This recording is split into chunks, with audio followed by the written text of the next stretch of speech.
Boxing के ये gloves जो हैं वो अब उतर गए हैं और अब स्ट्रेट अवे जो है वो एक दूसरे के साथ जो है वो गुथम गुथा हो रहे हैं। सियासी फैसला नामंजूर। मुस्लिम लीग नून 8 जजेस के अगेंस्ट जो है वो डायरेक्टली खड़ी हो गई है। अदालत के अंदर जो आपस के फड्डे चल रहे हैं, मंसूर अली शाह साहब को भी जो है वो अब चेंज कर दिया जाएगा। DGI की तैनाती। मैं आपको एक बहुत धमाकेदार किस्म की खबर दूं, हिला के रख देगी, ये मैं आपको बता दूं। इमरान खान साहब ने जनाब अडयाला जेल में मीडिया से बातचीत की है। इजरायली अखबार का हवाला दिया जा रहा है कि मैं इजराइल से ताल्लुकात का सबसे बड़ा हामी हूं।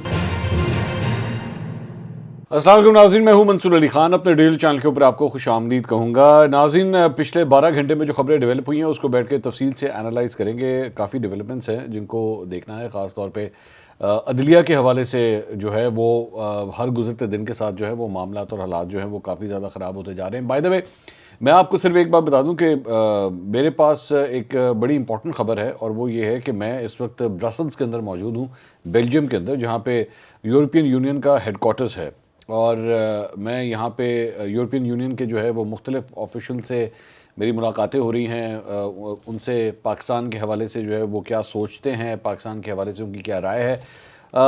मैंने अपनी इन मीटिंग्स के अंदर अभी तक जितनी हुई हैं उस हवाले से जो मुझे एक फ़ीलिंग आई है, मैं डायरेक्टली किसी को कोट नहीं कर रहा, लेकिन मुझे जो एक फ़ीलिंग आई है वो मैं आपके साथ जो है वो ज़रा शेयर करना चाह रहा हूँ। 8 फरवरी के इलेक्शंस को लेके और कि इलेक्शंस को लेके जो है वो मुझे क्या मूड फील हुआ है। ये ज़हन में, ज़ाहिर बात है जो इंटरनेशनल प्लेयर्स हैं जिसमें अमेरिका शामिल है या दीगर ममालिक शामिल हैं, तो वो क्या सोचते हैं ज़रा मैं उसके बारे में भी बात करना चाहूँगा, लेकिन एंड ऑफ द वीडियो उसमें मैं जाके बात करूँगा। लेकिन उससे पहले आपसे रिक्वेस्ट कि चैनल को सब्सक्राइब करना मत भूलिएगा, बेल आइकन प्रेस कीजिए। अगर आपको वीडियो पसंद आए उसे लाइक और शेयर ज़रूर कीजिएगा। अच्छा जी, सबसे पहले तो मखसूस नशिस्तों के हवाले से जो केस है वो कल सारा दिन जो है वो मौजूद बहस बना रहा और DGI की तैनाती, नए DGI की तैनाती। अच्छा, मैं आपको एक बात बता दूं कि ये जो मामला है ना, इसको ज़रा रिकॉर्ड पे लिख लीजिएगा, आज की तारीख लिख लें, टाइम नोट कर लें।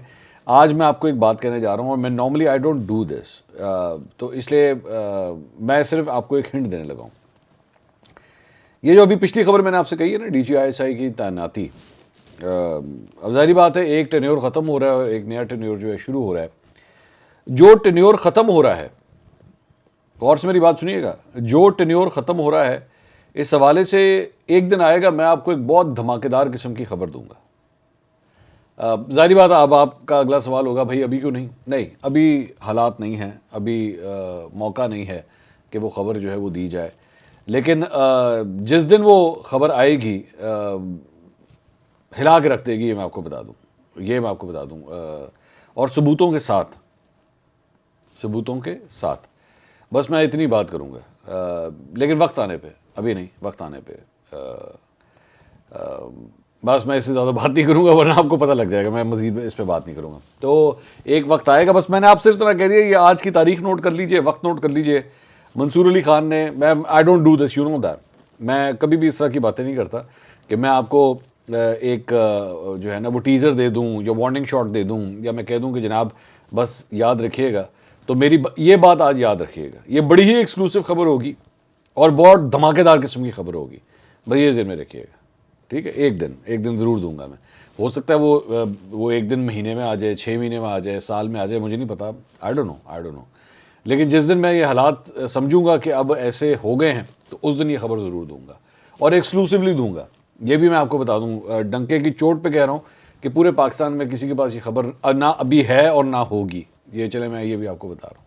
तो लेकिन वक्त आने पे, अभी नहीं। खैर, अच्छा जी, अब आ जाएं ज़रा इसके अलावा जो डेवलपमेंट्स हुई हैं, जो कोर्ट के अंदर जो डेवलपमेंट्स हुई हैं, उससे तो भाई क्लियर कट लग रहा है कि एक हम लोग क्लैश की तरफ जा रहे हैं और डायरेक्ट क्लैश की तरफ जा रहे हैं। पहले एक बेंच में बैठ के जो जिस तरह के रिमार्क्स दिए जाते थे और जिस तरह पूरे मुल्क ने लाइव प्रोसीडिंग्स देखी, उससे तो वैसे ही काफ़ी हद तक आइडिया हो गया था कि हालात जो हैं वो बेंच के अंदर ठीक नहीं है, there is a division going on. और ये अब से नहीं है, ये उमरता बंदयाल साहब हो उनके दौर से ही काफ़ी हद तक जो है विजिबल ये सिचुएशन में नज़र आना शुरू हो गई थी। लेकिन अब तो बिल्कुल खुलेआम जो है वो ये लग रहा है कि ये लड़ाई जो है ना वो स्टेज के ऊपर जा चुकी है। और ऑब्वियसली आप जानते हैं कि now we are almost a month away कि वो चीफ जस्टिस की जो है रिटायरमेंट होने जा रही है। अब वो हो पाती है या नहीं हो पाती, पाकिस्तान में जब किसी बड़ी शख्सियत की वजह से रिटायरमेंट होने वाली होती है ना, उससे पहले धमाके ही होते हैं। तो यहाँ पे भी जो है वो सूरत हाल ऐसी लग रही है। और आप जेहन में रखिएगा कि एक DGI की जो है वो उनका टेन्योर ख़त्म हो रहा है, तो दूसरी जानिब जो है काजी फाइज़ साहब का टेन्योर भी अब ख़त्म होने जा रहा है, लेकिन उससे पहले जो है वो कितने फायरवर्क्स हो रहे हैं वो आपके सामने है। अच्छा जी, मखसूस नशस्तों के हवाले से जो है वो जस्टिस याहिया अफरीदी का एक तो तहरीरी इख्तलाफी नोट जो है वो जारी किया गया है, और इसमें उन्होंने कहा कि सुन्नी इत्तेहाद कौंसिल जो है वो मखसूस नशस्तों की अहल नहीं है, क्योंकि PTI एक सियासी जमात है। उन्होंने 26 सफ़ात पर मुश्तमिल अपने इख्तलाफी नोट में ये लिखा है कि सुन्नी इत्तेहाद कौंसिल मखसूस नशस्तों के असूल के लिए आइनी तकाज़ों पर पूरा नहीं उतरती। सुन्नी इत्तेहाद कौंसिल की दरख्वास्तें मुस्तरद की जाती हैं। मखसूस नशस्तें लेने की वो सुन्नी इत्तेहाद कौंसिल अहल नहीं थी। तहरीक इंसाफ सियासी जमात और मखसूस नशस्तों के लिए अहल है। जस्टिस याहिया अफरीदी ने लिखा कि इलेक्शन कमीशन फ़रीक़ैन को सुनकर 7 रोज़ में फ़ैसला करे। तो इलेक्शन कमीशन को जो है वो ये हिदायत दी गई हैं। दूसरी जानिब इलेक्शन कमीशन के हवाले से ही जनाब, इलेक्शन कमीशन अभी भी कन्फ्यूजन का शिकार है। अभी भी उनको कुछ समझ नहीं आ रही कि उन्होंने क्या करना है। जो तफसीली फ़ैसला जारी हुआ है उसके मुताबिक जो इलेक्शन एक्ट को भी जो है उसने गैर फ़ाल बना दिया है। तो पार्लियामेंट ये कह रही थी, यानी कि मौजूदा हुकूमत ये कह रही थी हमने इलेक्शन एक्ट जो है वो मंजूर कर लिया है, अब जो कुछ भी फैसला होना है वो इलेक्शन एक्ट के मुताबिक होना है। और आप जानते हैं कि स्पीकर कौमी असम्बली अयाज सादिक की जानिब से भी जो है वो एक लेटर लिखा गया था, और उसमें कहा गया था जी इलेक्शन कमीशन को आके आप इसके मुताबिक जो है वो अपनी मखसूस नशिस्तें बांट दें। लेकिन अब ये जो फैसला आया है, जो डिटेल फैसला आया है, उसने इलेक्शन एक्ट को भी जो है वो सस्पेंड करके रख दिया है। तो इसकी वजह से ECP जो है वो बिल्कुल कंफ्यूज हो गया कि अब हमने इस मामले को आगे लेके किस तरह चलना है। दूसरी जानिब ये मामला किस हद तक सवेर हो गया है ये ज़हन में रखिएगा। मुस्लिम लीग नून के जो सेंटिमेंट है उससे भी पता लगता है। मुस्लिम लीग नून के ऑफिशियल अकाउंट से जो है वो ट्वीट किया गया X के ऊपर, और उसमें लिखा गया जी आइन बनाना और इसमें तरमीम करना सिर्फ पार्लियामेंट का इख्तियार है। सुप्रीम कोर्ट सिर्फ उसकी तशरीह का हक रखती है, लेकिन 8 मखसूस जजेस अपने हलफ से इनहराफ करके एक फितना और फसाद के पैरोकार जमात को सियासी फ़ायदा पहुँचाने की कोशिश की है, जिसे कौम मुस्तरद करती है। मखसूस नशस्तों की तफसीली फ़ैसले में लाडले को सियासी फ़ायदा पहुँचाने के लिए 8 जजेस ने नज़र ज़रूरत को ज़िंदा करके आइन के साथ खिलवाड़ किया है। सियासी फ़ैसला नामंजूर। अच्छा, अब इसका मतलब है कि मुस्लिम लीग नून जो है डायरेक्टली 8 जजेस के अगेंस्ट जो है वो डायरेक्टली खड़ी हो गई है। अब इससे पहले पाकिस्तान तहरीक इंसाफ या इमरान खान साहब जो है वो जजेस के हवाले से ये इतनी ओपन लाइन जो है वो ले रहे थे। मिसाल के तौर पे उन्होंने काजी फाइज़ साहब को टारगेट किया, chief justice Islamabad high court को टारगेट किया जजेस के हवाले से। अब जो है वो इस तरह इन्होंने डायरेक्टली 8 जजेस को जो है वो टारगेट किया है कि जी 8 जजेस मखसूस अपने हलफ से इनहराफ करके एक फितना और फसाद की पैरोकार जमात को सियासी फ़ायदा पहुँचाने की कोशिश करें, अपने हलफ से इनहराफ करके। आप ज़रा अंदाज़ा कीजिए, सिर्फ इस वजह से कि उनको इन 8 जजेस का ये फ़ैसला मंजूर नहीं है, क्योंकि अगर ये फ़ैसला मान लिया जाता है तो इसके जो कॉन्सिक्वेंसेज हैं वो नून लीग के लिए बड़े परेशान कुन हैं। ज़ाहिर बात है वो क्या है, वो ये है कि मखसूस नशिस्तें फिर PTI को जाएंगी, यही है ना।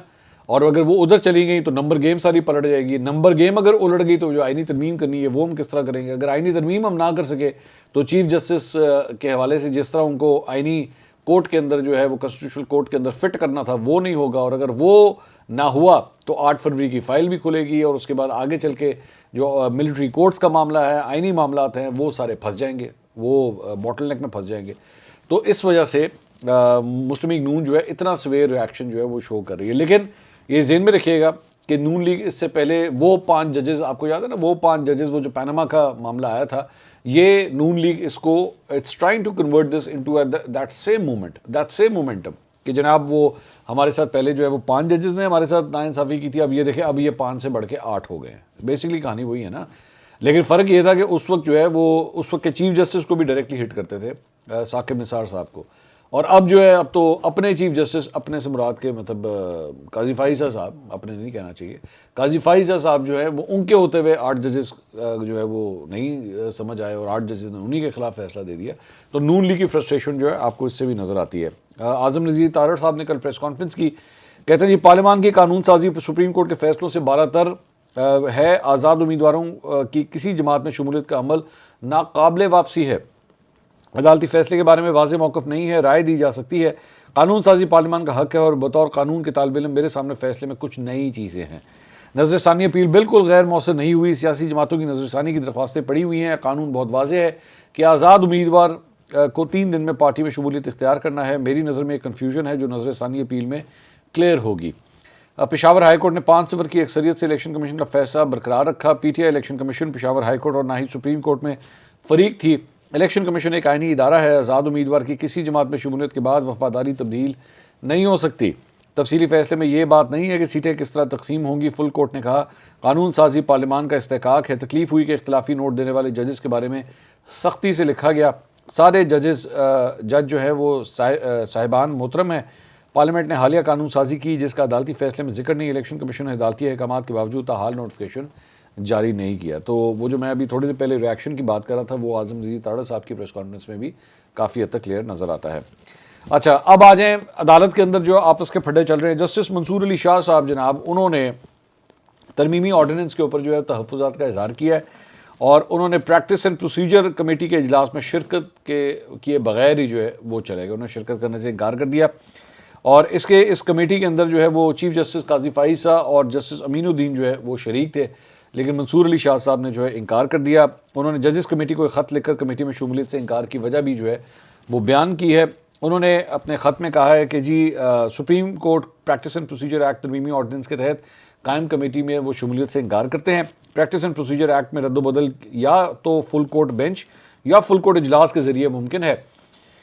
चीफ जस्टिस की जानिब से पहले वाली कमेटी की बहाली तक इजलास में मैं शिरकत नहीं कर सकता। जल्दबाजी में प्रैक्टिस एंड प्रोसीजर ऑर्डिनेंस लाया गया। मेरे ख़त को इजलास के मिनट का हिस्सा बनाया जाए। तरमीमी ऑर्डिनेंस के नफाज के चंद घंटों के अंदर ही ये ऑर्डिनेंस नोटिफाई किया गया। कमेटी को दोबारा तश्कील दिया गया है और इस बारे में कोई वजह नहीं बताई गई। तरमीमी ऑर्डिनेंस आने के बाद भी सीनियर तरीन जजेस को कमेटी इजलास में शिरकत करना चाहिए था। कोई वजह बताए बगैर जस्टिस मुनीब अख्तर को कमेटी से हटा दिया गया। अपनी मर्जी का मेंबर कमेटी में शामिल करके मन मर्जी की गई जो गैर जमहूरी रवैया और वन मैन शो है। प्रैक्टिस एंड प्रोसीजर एक्ट में वन मैन शो की ममानियत की गई थी। 3 सवाल पर मुश्तमिल ख़त 8 पैराग्राफ्स के ऊपर जो है वो मुश्तमिल है और इसमें कहा गया है कि सदारती ऑर्डिनेंस का जायज़ा लेने के लिए फुल कोर्ट मीटिंग बुलाई जाए और एहतराम के साथ प्रैक्टिस एंड प्रोसीजर कमेटी में बैठने से माजरत चाहता हूँ। तरमीमी ऑर्डिनेंस की आईनी हैसियत तय होने तक प्रैक्टिस एंड प्रोसीजर कमेटी में मैं नहीं बैठूंगा। तो ये रिएक्शन जो है वो मंसूर अली शाह साहब की जानिब से जो है वो आया है। अब कहने वाले ये कह रहे हैं कि हो सकता है कि मंसूर अली शाह साहब को भी जो है वो अब चेंज कर दिया जाए क्योंकि अगर वो इनकार कर दें बैठने से, अब ये राय है, जाहिर बात है, मैं ये नहीं कह रहा कि ऐसा ही होगा, लेकिन एक राय है कि अगर वो भी इस तरह बैठने से इनकार कर दें तो चीफ जस्टिस जो है फिर किसी और को नॉमिनेट कर देंगे, जी आप आके बैठ जाएं, कमेटी तो हमने पूरी करनी है। तो इसलिए, लेकिन अब जिसे कहते हैं ना ग्लव्स उतर गए हैं, बॉक्सिंग के ये ग्लव्स जो हैं वो अब उतर गए हैं और अब स्ट्रेट वे जो है वो एक दूसरे के साथ जो है वो गुथम गुथा हो रहे हैं हमारे जजेस। तो ये एक ऐसा इदारा था जो था, जाहिर बात है कंट्रोवर्सी तो हमेशा थी, लेकिन फिर भी इसकी सैंक्टिटी का जो है वो बहुत ख्याल रखा जाता था। लेकिन जब जजेस आपस में एक दूसरे के हवाले से जो है वो ये राय रखना शुरू कर देंगे तो सैंक्टिटी जो है वो फिर कहाँ जानी है वो आपके सामने है। इसके अलावा सुप्रीम कोर्ट ने जनाब 63 नजरसानी दरख्वास्त और ऑडियो लीक केस की समाअत के लिए बेंच जो है वो तश्कील दे दिया है और ऑडियो लीक केस की समाअत के बेंच की सरबराही जस्टिस मंसूर अली शाह करेंगे। लार्जर बेंच के दीगर जजेस में justice Yahya Afridi, justice Aminuddin, justice Jamal Mandokhail और जस्टिस मुसरत हलाली जो है वो शामिल हैं। ज़राए ने बताया कि ऑडियो लीक्स केस आइंदा हफ्ते समाअत के लिए मुकर्रर किए जाने का इम्कान है। जस्टिस मुनीब अख्तर को ऑडियो लीक्स केस में उनका जिक्र होने पर बेंच में शामिल नहीं किया गया है। दूसरी जानिब 63 नजरसानी की दरख्वास्तों को 30 सितंबर को समाअत के लिए मुकर्रर किया गया है और चीफ जस्टिस काजी फाइसा की सुनवाई में 5 रुकनी बेंच जो है वो समाअत करेगा। बेंच में justice Munib Akhtar, justice Aminuddin, justice Jamal Mandokhail और जस्टिस मज़हर आलम मियां खेल जो हैं वो शामिल हैं। 17 मई 2022 को सदारती रेफरेंस पर फैसला देते हुए सुप्रीम कोर्ट ने करार दिया था कि मुनरिफ अराकीन का वोट शुमार नहीं होगा और सुप्रीम कोर्ट ने ताहयात नाअहली का सवाल वापस पार्लियामेंट को भेज दिया था। इस मामले पर नजरसानी दरख्वास्तें जो हैं वो की गई थी। अब देखते हैं कि बेंच जो है वो क्या फैसला देता है या ये मामला जो है वो आगे किस तरह चलते हैं। दूसरी जानिब इमरान खान साहब ने जनाब अडयाला जेल में मीडिया से बातचीत की है और कहते हैं जी कल से प्रोपेगेंडा जारी है और इजरायली अखबार का हवाला दिया जा रहा है कि मैं इसराइल से ताल्लुकात का सबसे बड़ा हामी हूँ। आर्टिकल में मेरी तारीफ़ की गई है। लगता है कि इन लोगों को अंग्रेज़ी समझ नहीं आती। इन्हें यह समझ नहीं आती कि इजरायली अखबार बातचीत के हवाले से बात कर रहा है। अखबार ने मुस्लिम उम्मा और मगरबी ममालिक में मेरी साख के हवाले से बात की है। इसराइल के हवाले से मेरा मौक़िफ़ आज भी वही है कि फ़लस्तीन में लोगों की नस्ल कुशी की जा रही है। पहले सीज़ फायर किया जाए फिर ही बातचीत हो सकती है। पहले 2 रियासती हल की जानिब जाएँ फिर बातचीत होगी। 2 स्टेट सोल्यूशन की बात करेंगे जी, पहले उस तरफ जाएँ फिर बातचीत होगी। शहबाज शरीफ का बयान आया कि अच्छे बच्चे बनो, मिलकर रहो ताकि मुल्क तरक्की करे। शहबाज शरीफ सुन लो, अमन इंसाफ से आता है, मगर यहाँ इलेक्शन में डाका मारा गया और 9 मई के वाक़यात में कारकुनों को जेल में डाला गया और कोई तहकीकात ही नहीं हो रही। जब तक इंसाफ नहीं होगा मुल्क में अमन नहीं होगा और आप जो तरमीम करने जा रहे हैं उनसे क्या अमन आएगा।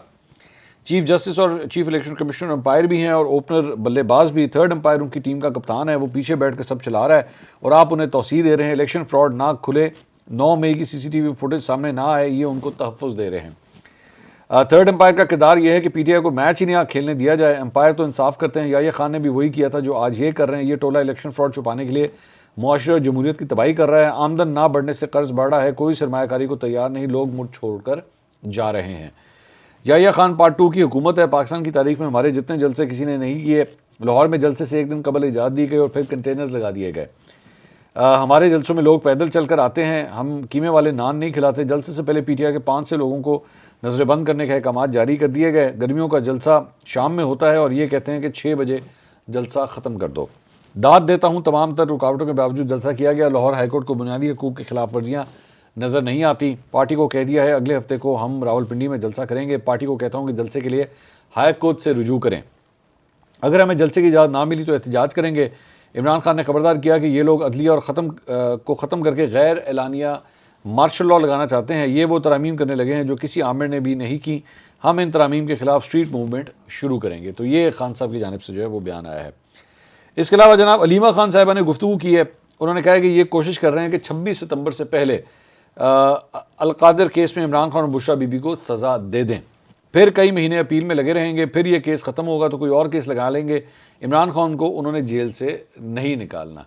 अब ये मैं अलीमा खान साहबा के हवाले से ना मैं एक बात कहना चाहूँगा, ये मुझे खुशी होती है इस बात की कि रियलिस्टिक सिचुएशन बताती हैं। मतलब ये गंडापुर वाली हरकतें नहीं करती। वो जो गंडापुर है बस ये 2 हफ्ते में आ जाएंगे, किसी का बाप भी नहीं रोक सकता, हम ये कर देंगे वो कर, डोंट डू दैट।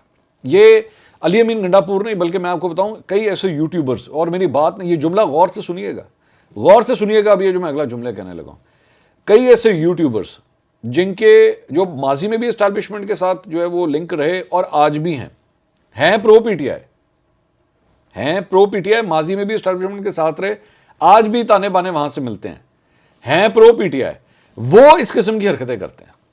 वो डिलिबरेटली इस किस्म की हरकतें करते हैं ताकि PTI के जो सपोर्टर्स वोटर्स हैं ना, उनको जो है वो मिसगाइड किया जाए। अब आप खुद देखें किसने पिछले महीने 1.5 महीने के अंदर जो इमरान खान के बारे में बार बार इस तरह की बातें की है। ये इस तारीख को आ जाएंगे, ये उस तारीख को आ जाएंगे, ये हफ्ते के बाद, ये 10 दिन के बाद। अली अमीन गंडापुर भी वही हरकतें करता है। ये 2 हफ्ते के अंदर मैं छुड़ा के लेकर आऊंगा, आप देखिएगा तो सही, कुछ भी नहीं हुआ। 2 हफ्ते लंघ गए, कुछ भी नहीं। किधर है अली अमीन गंडापुर? पूछे ना किसी प्रेस कॉन्फ्रेंस में उनसे। ये जो जितना प्रो PTI यूट्यूबर है, इनमें से वो 1-2 जो है वो बड़ा चढ़ के कहते हैं जी हमारी गंडापुर से बात हुई है, गंडापुर जो है वो हमारी उससे बात। पूछे ना उससे कि गंडापुर साहब की बड़े हैं, 2 हफ्ते हो गए पैन, क्यों लोगों को बेवकूफ़ बना रहे हैं? नहीं पूछेंगे, मजाल है कि नहीं पूछेंगे। अच्छा जी, इसके अलावा गंडापुर साहब के खिलाफ जनाब लाहौर में मुकदमा दर्ज कर लिया गया है। उनके और 300 नामालूम अफराद के खिलाफ जो है मुकदमा दर्ज हुआ है और इस पर पुलिस एहलकारों पर तशद्दुद और टोल प्लाजा पर तोड़ फोड़ का मुकदमा जो है वो दर्ज किया गया। इसमें कहा गया जी लाहौर पुलिस के जवान सियालकोट लाहौर मोटरवे पर तैनात थे। यहाँ पे अली अमीन गंडापुरी की आदत में 250 से 300 अफराद का जत्था आया और उसमें शामिल मुसल्लह अफराद ने टोल प्लाजे के जो है वो शीशे तोड़ दिए और गंडापुर के कहने पर मुश्तइल जत्थे ने टोल प्लाजा के CCTV कैमरे और कतार में खड़ी हुई गाड़ियों के शीशे तोड़कर उन्हें आग लगाने की जो है वो कोशिश की है। तो ये एक मुकदमा भी उनके खिलाफ जो है वो दायर कर दिया गया है। इसके अलावा जो रावलपिंडी का जलसा जिसके बारे में बात हो रही है, पाकिस्तान तहरीक-ए-इंसाफ ने जनाब रावलपिंडी में जलसे के लिए 3 मुकामात तजवीज़ कर दिए हैं, लियाकत बाग, शमसाबाद और भाटा चौक। ये जो है वो तजवीज़ की गई है और इसमें कहा गया जी इसमें से किसी एक में इजाज़त दे दें। अब आ जाएँ आखिर में उस स्टोरी की तरफ जो मैंने शुरू में बात की थी कि मैं इस वक्त ब्रसल्स के अंदर मौजूद हूँ और 8 फरवरी के इलेक्शंस के हवाले से मेरी जो मुख्तलिफ ऑफिशियल से बात हुई है, ये ऑफ द रिकॉर्ड, मतलब जारी बात है मैं डायरेक्टली किसी को कोट नहीं कर सकता, लेकिन ये मेरी अपनी राय है, मैं अपनी राय आपके सामने रख रहा हूँ कि मैंने उनसे पूछा कि जी मतलब जो गुफ्तगू हुई कि जनाब ये 8 फरवरी के जो इलेक्शंस हैं और इसमें जो मुबैना धांधली के इल्ज़ामात हैं उस पर क्या आप लोगों के कंसर्न्स हैं?